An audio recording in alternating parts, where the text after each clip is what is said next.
Okay, so this is about half of the women have distress because they're not orgasming during partnered sex.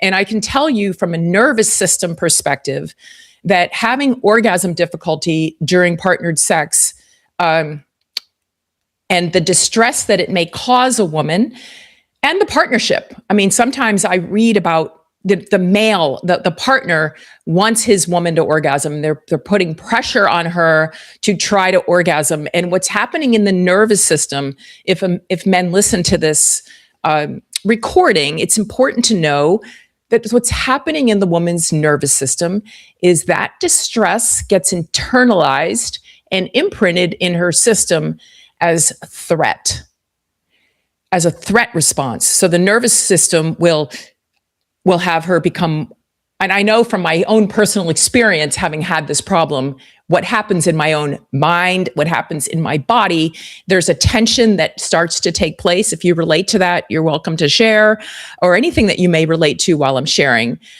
feel free to put it in the chat. But yeah, it creates a sense of distress. So I'm kind of going to go into a little bit of like, that's the one thing to begin to work on, is to take the stress out. And you're like, how am I going to do that? We're going to get to that. So this is what I wanted you to see here, is about the fact that it creates distress.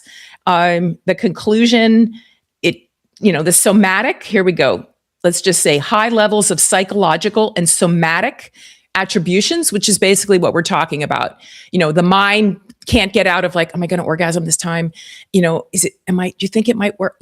Getting out of the thought process, because all that thinking, which I talked about last week, why women have difficulty orgasming, in episode 2, that all that thinking is in what's called the prefrontal cortex of the brain. So that is your executive functioning. That's not going to allow you to orgasm.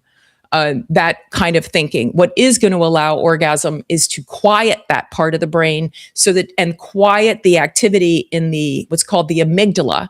The amygdala is the part of the brain that recognizes trauma response, threat response. So that amygdala gets activated when we are in distress.